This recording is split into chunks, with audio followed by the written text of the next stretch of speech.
Salut à tous, j'espère que vous allez bien. Dans cette vidéo, on va parler de comment retrouver la motivation quand on a perdu la motivation, qu'on n'a plus envie d'aller à l'entraînement ou que quand on va à l'entraînement, à chaque fois, ça se passe mal, on se fait punir à chaque fois alors que ça se passait bien avant. Et on est en train de se poser des questions sur est-ce qu'on va arrêter ce sport ou pas, ce qui serait une grosse erreur pour moi. Avant de commencer, n'oubliez pas de vous abonner, liker, commenter, partager pour donner un petit coup de main à mon travail. Et puis n'hésitez pas aussi s'il y a des sujets que vous voulez que j'aborde, mettez ça en commentaire et puis je vous ferai des petites vidéos sur ce format-là si ça vous intéresse. Du coup, pour commencer, en fait, il ne faut pas que votre pratique, elle repose sur la motivation. Si votre pratique, elle repose sur la motivation, c'est normal, ça va avec la fatigue. Enfin, ça va être en corrélation par exemple avec la fatigue. Et du coup, ça va être avec quelque chose qui ne sera pas stable. Si vous voulez avoir une pratique stable et durer dans le temps, il ne faut pas que ça repose sur quelque chose qui n'est pas stable. Donc, vous ne pouvez pas reposer votre pratique sur la motivation. C'est vraiment important. C'est pour ça que pour faire en sorte que ça ne repose pas là-dessus, la première chose que moi je recommande, c'est en fait, vous regardez votre planning personnel, vous regardez le planning du club dans lequel vous êtes inscrit, et vous vous fixez, alors je sais pas, ça peut être 2, 3, 4 entraînements par semaine, mais ça va être un accord envers vous, envers le club et envers vous-même. C'est-à-dire que par exemple au NR Fight Club Paris, je prends un abonnement à 3 cours par semaine. Du coup, je dois venir 3 fois dans la semaine. Et je dois m'y tenir. Quoi qu'il arrive, je dois m'y tenir pendant 1 an, 2 ans, 3 ans. Voilà, si vous avez pris un abonnement d'1 an, pendant 1 an, je viens quoi qu'il arrive. Et il n'y a pas de ah, mais j'ai un rendez-vous. Ah, faut que ce soit vraiment. C'est comme si vous alliez à l'école en fait. Quand on va à l'école, on n'a pas le choix, on y va. C'est à 8h30, il faut être à l'école. Et puis on y est jusqu'à 16h30. Et à part très grosse urgence, je dois y aller. Et ben ça doit être la même chose avec votre pratique en lutte à livrer, en JJB, peu importe dans les sports de combat.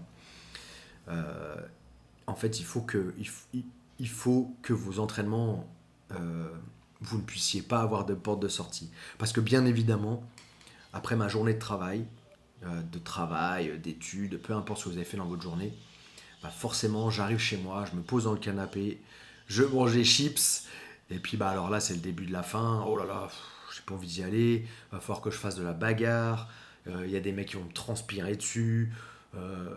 Voilà.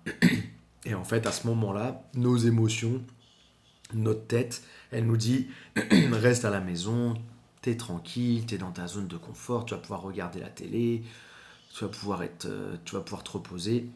Et en fait, non. Parce que vous le savez très bien, si vous allez à l'entraînement, bah, vous allez quand même euh, apprendre quelque chose, progresser. Euh, et quoi qu'il arrive, à la fin de l'entraînement, même si ça s'est peut-être mal passé l'entraînement, quoi qu'il arrive, vous êtes quand même content d'y être allé.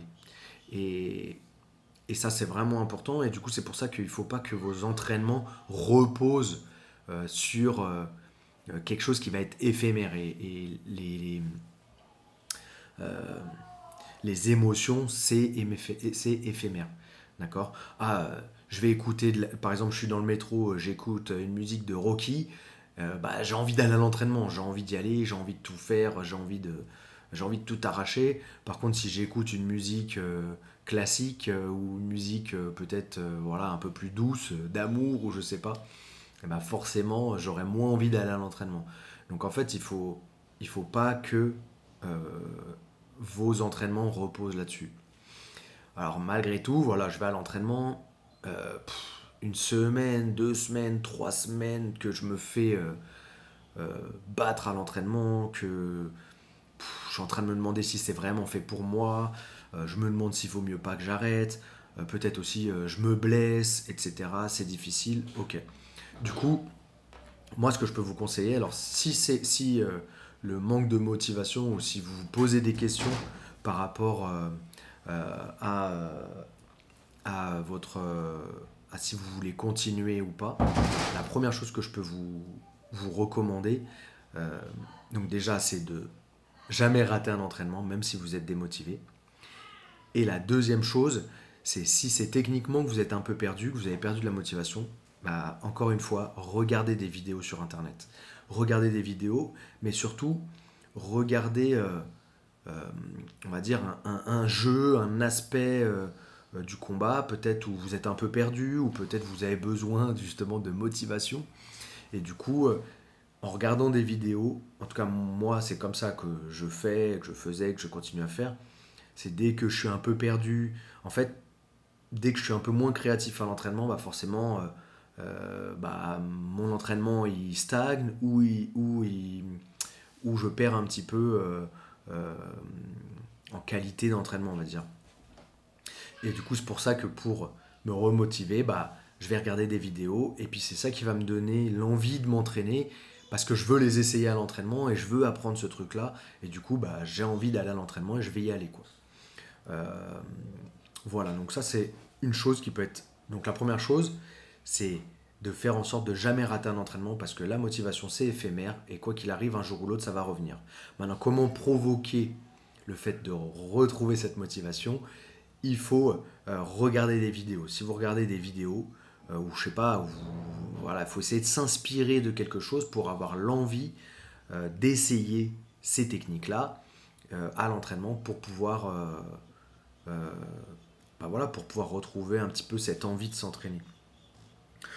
Une autre chose aussi, alors après, il faut essayer de voir, peut-être essayer de détecter le pourquoi je perds de la motivation.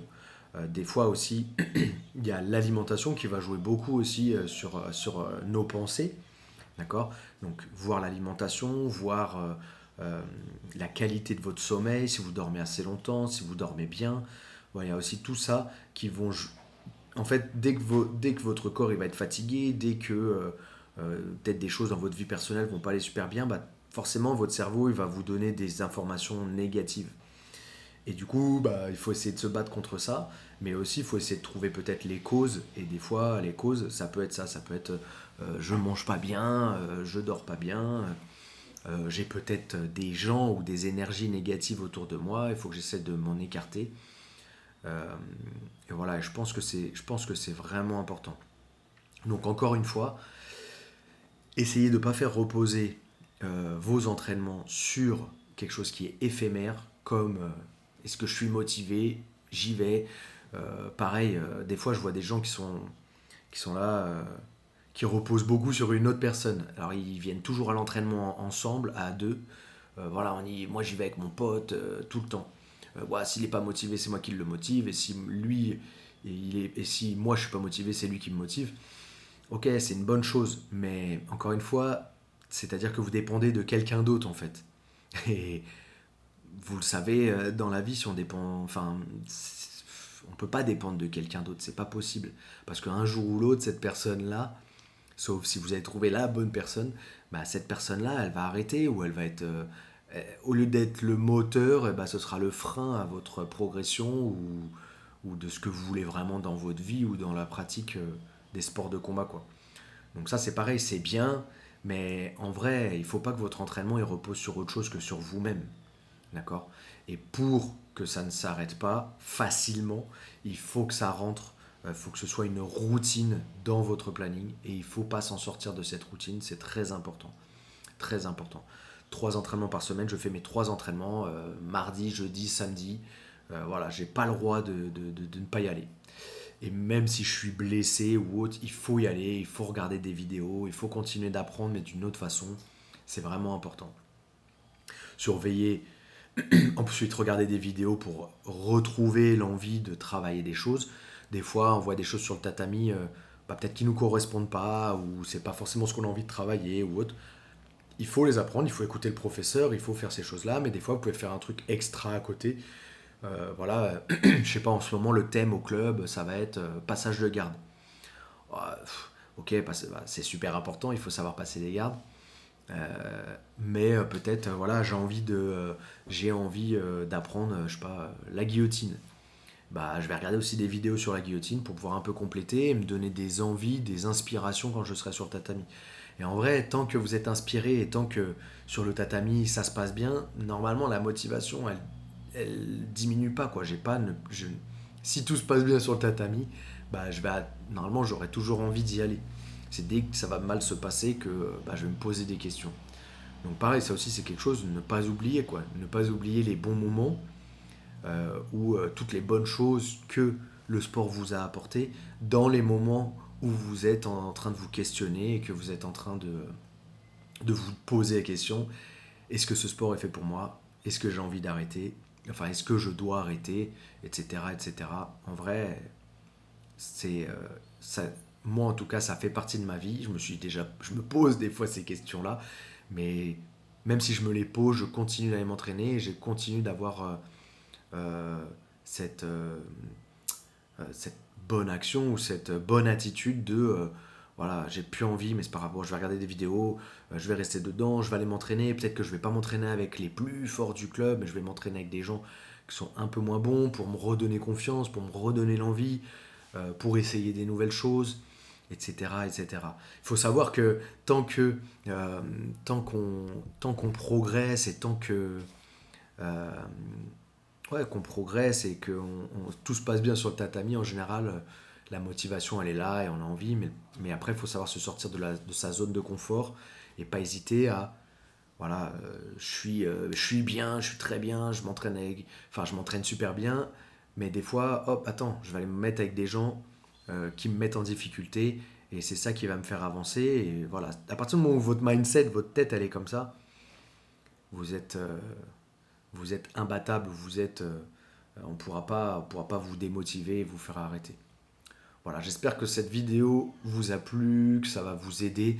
Encore une fois, je m'appuie pas sur des études scientifiques ou autres, c'est vraiment mon ressenti en tant qu'athlète, en tant que professeur, et c'est des solutions que moi je donnais, enfin que moi j'ai utilisées et que je transmets à mes élèves quand ils me disent voilà, je suis pas motivé, etc.